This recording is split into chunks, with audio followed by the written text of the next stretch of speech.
Olá, pessoal. Como eu havia dito, então, nós estamos aqui com o Dr. Zé Américo.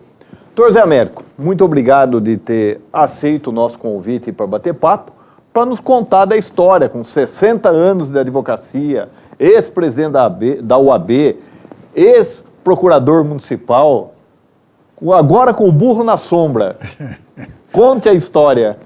Doutor Wagner, eu quero que as minhas primeiras palavras, essa é uma saudação usual no Tribunal do Júri, seja de agradecimento ao senhor, à TV do Vale, a paciência dos espectadores, por eu estar aqui falando alguma coisa a respeito dos meus 60 anos de advocacia.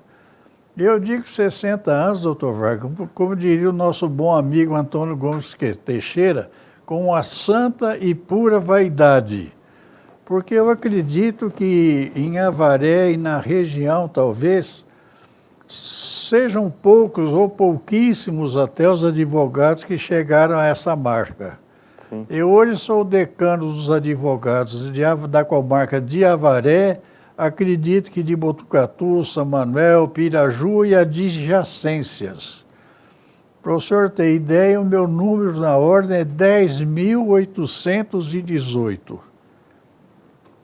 Na casa dos 10.000, nós éramos aqui em Avaré, pela ordem alfabética: Flavinho Novaes, Jaira Murim, Geraldo Mariuso, J. Brantes. Os 4, lamentavelmente, já morreram. O Flavinho, vítima de um latrocínio horroroso. O Geraldo Mariuso e o Jota, de doenças cardíacas. O Jair Murim, de um acidente de automóvel. E eu estou aqui carregando a história. A história, ou as mentiras, né? Doutor, nesses 60 anos a coisa melhorou ou piorou? Melhorou no quê e piorou no quê? Doutor, até, sei lá, antigamente entre o advogado e o juiz e o promotor, evidentemente, havia mais proximidade, uma proximidade respeitosa da minha parte, evidentemente. Éramos tratados assim com mais consideração, com mais carinho. Os cartorários, melhor dizendo, também dispensavam atenção a gente. Sabe? Havia um trato mais delicado, vou até dizer a esse ponto. Talvez hoje, pelo excesso de advogados, juízes, promotores, os cartorários, não tenham tempo de saber com quem eles estão lidando, evidentemente. Então, houve uma generalização. Para se acessar hoje o gabinete de um juiz, está bem mais problemático do que era antigamente. Por exemplo, quando eu comecei a minha vidinha em Itaporanga, era juiz o doutor José Francisco Ferreira, a quem eu rendo as minhas homenagens, a minha saudade de homem e de profissional. Eu devo muito ao doutor Ferreira. O senhor começou em Itaporanga? Itaporanga, doutor. Itaporanga. Perto Itaporanga faz parte da Grande Itaguaí. Em homenagem à sua terra natal, evidentemente. E vou lhe dizer uma coisa, doutor. Se pudesse voltar àquela Itaporanga de 60 anos atrás, eu voltaria. Sim. Sabe, eu fui acolhido em Itaporanga como se tivesse nascido lá, sido criado. O senhor de onde? Avaré? Não, nós somos mineiros. Ah, o senhor de Minas. De Minas nós fomos para Cambará, aqui no Paraná, de Cambará viemos para cá. Ah, sei. Itaporanga, o senhor tem ideia, eu era o único advogado na comarca de Itaporanga. Em Taquarituba moravam o doutor Paulo Bastos Cruz e o genro dele, o doutor Lério Lara Bueno, a quem eu reverencio muito. Mas eles pouco se dedicavam à advocacia, então praticamente a advocacia se limitava a mim. Eu, dentro do meu noviciato, precisei requerer uma ação possessória, não me lembro se era manutenção, reintegração, coisa que o vale. Eu fiz 3 petições. Naqueles tempos a gente despachava diretamente com o juiz. O doutor Ferreira leu a petição, falou: o senhor, delicadamente, ele disse que eu havia esquecido de requerer a concessão da liminar. Voltei porque para aquilo que eu vou chamar do meu escritório, que era um cômodo, refiz a petição e incluí o pedido da reintegração da liminar. O doutor Ferreira leu: o senhor esqueceu de arrolar as testemunhas. Ô, doutor, é meu. Voltei lá, fiz outra petição arrolando as testemunhas. O doutor Ferreira leu: o senhor esqueceu de requerer a designação de audiência de justificação da posse. Ô, doutor. Então, esse era o doutor Ferreira. Sei. Assim, em conversa, sem ar doutoral, sem ar professoral, uma conversa de um juiz para um novato ou para um neófito. Eu só posso ter uma saudade muito gostosa de um homem como esse. Me falou tudo isso sem me magoar, sem me ferir. Sim. Sabe, doutor, me falou assim numa conversa, vou até tomar a liberdade de dizer de amigos, muito respeitosa, muito querida. Aliás, eu usei uma expressão aqui, neófito, que me remete a uma gaiatice que envolve o Celso Cruz, a quem também rendo as minhas homenagens de cartorário e gaiato, quase redundou na briga de 2 colegas, porque um chamou o outro de neófito. O neófito não sabia o que vem a ser neófito. Foi perguntar ao Celso o que é neófito, e o Celso, o cartório dele funcionava lá no fórum. Esticou o braço, pegou lá qualquer coisa, um livro qualquer, abriu aleatoriamente, falou: doutor, neófito é ordinário, é isso, é aquilo, fechou e botou o livro lá. Eu ia chegando, subindo lá, que era no mezanino, e eu vi o rabo da conversa. E falei: fulano, se um colega me chamar de neófito é só uma vez, porque na segunda eu mato ele. E não deu tempo de nós esclarecermos a brincadeira, e o cidadão partiu atrás do ofensor, que, por sinal, ia chegando no cartório do Celso Cruz. Doutor do céu, não desejo, eu acho que o Celso Cruz também não desejamos passar por uma outra situação daquelas. Tudo é uma questão de interpretação. É uma brincadeira e coisa Sim. e tal, porque a gente não pensou também que fosse uma brincadeira. Bom, lá passou, isso lá se vão uns 40 anos, os dois são amigos, se dão muito bem, foi tudo superado, graças a Deus. Doutor, e ser presidente da OAB naquela época? Doutor, como presidir toda entidade de classe, tem os seus pró e os seus contra. Por exemplo, eu procurei, na minha administração, sem falsa modéstia, aproximar os colegas. Quando um se queixava do outro, eu chamava os dois e procurava harmonizá-los. Ao invés de instaurar ali aquela sindicância, aquele procedimento disciplinar, eu achava que aquilo não ia levar a nada. Era muito melhor nós nos unirmos para defendermos juntos os nossos interesses, os individuais e os coletivos. Porque não adianta nada a gente ficar dando murro em ponta de faca se nós todos procuramos o mesmo objetivo. Exato. Eu consegui, com a presidência da seccional em São Paulo, que mandasse uma banca examinadora aqui fazer um exame de saúde nos colegas, inspeção de saúde, nos colegas que quisessem se inscrever na Caixa de Previdência. Convoquei os colegas de Itaí, Itaquarituba, Itaporanga, Coronel, enfim. Aqui, a OAB daqui abrangia todas as cidades? Todas essas cidades eram todas Ia até Itaporanga? Até Itaporanga, doutor.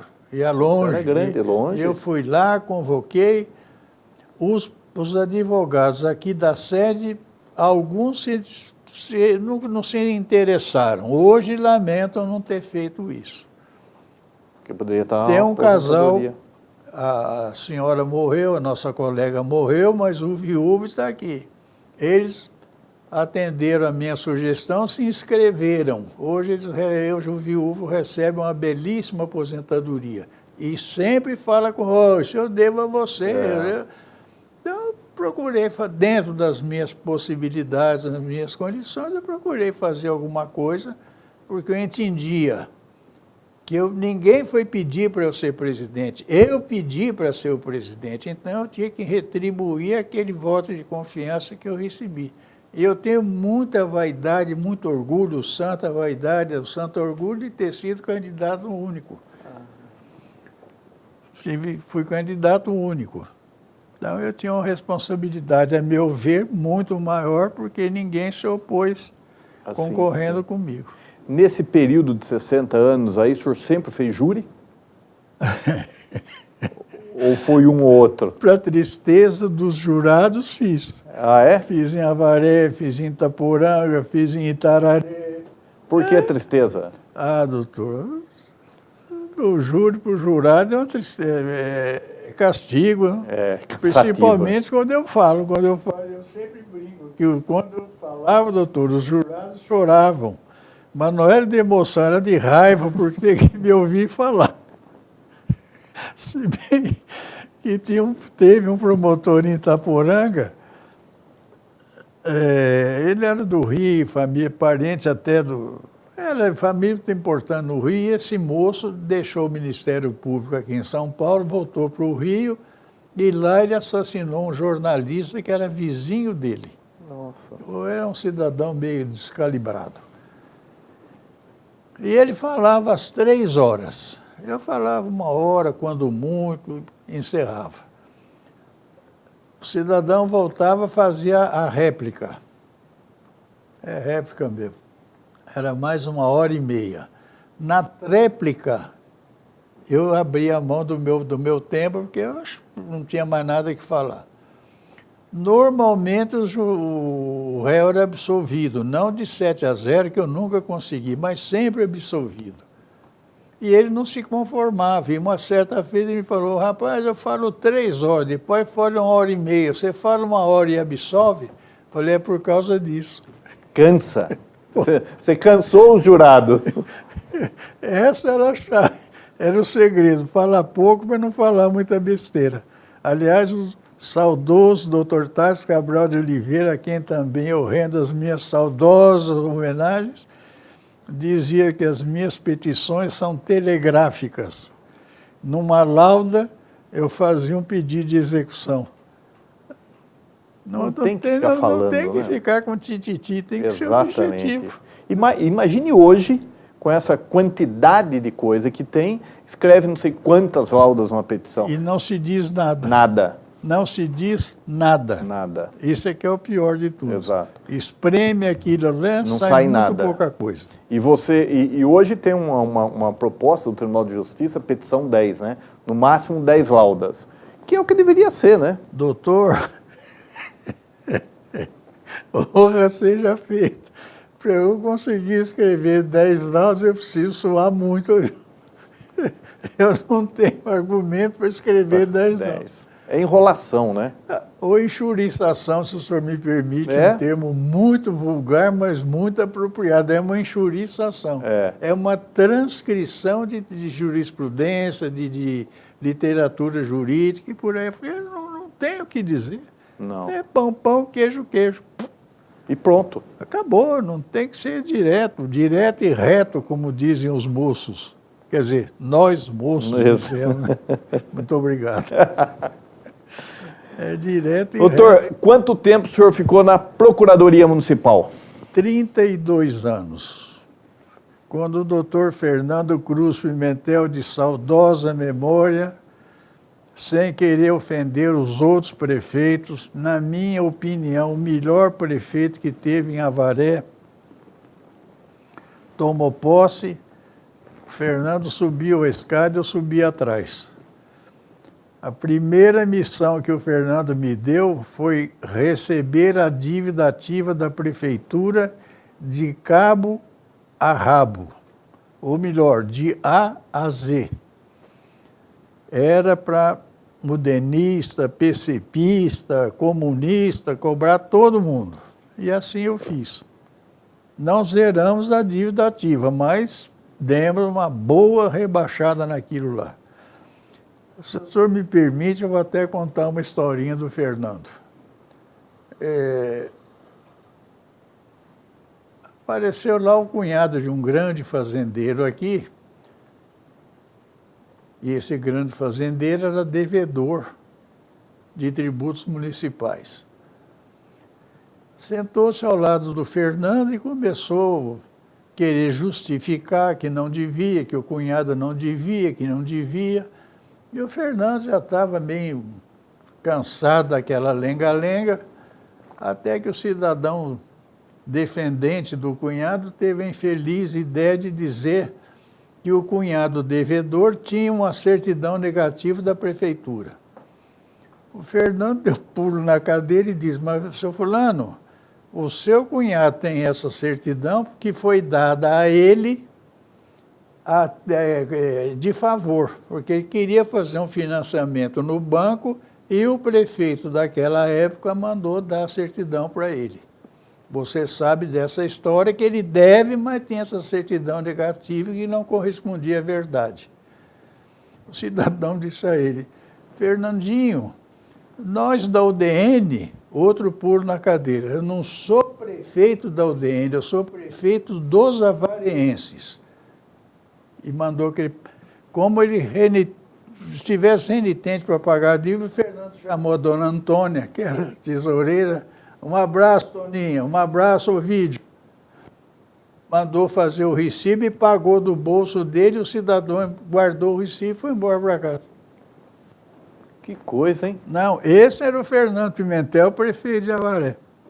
Doutor Fernando foi 2 ou 3 vezes? Se não me engano, 3. 3 vezes. Mas deveria ter sido pela vida Sempre. toda. Ah, Fernando não brincava em serviço, doutor. Esse negócio de fazer sindicância, caboclo não pisava na linha, ele me chamava. Faça a carta de demissão do fulano, assina embaixo, eu assino em cima. E assim era. Então, resolvia, era prático. Era na hora, doutor, não tinha deixa para depois. Também quando tinha razão. Quando não tinha, rua. E acabou.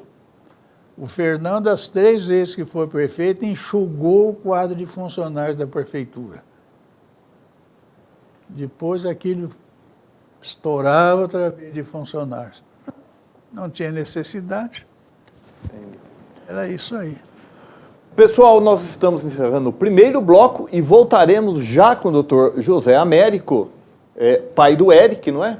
Que não podia deixar de falar. Sogro da Adriana e avô do Vitor. Exatamente, é bom que se registre isso. E nós voltaremos já no segundo bloco, doutor José Américo. Aguarde e voltaremos já.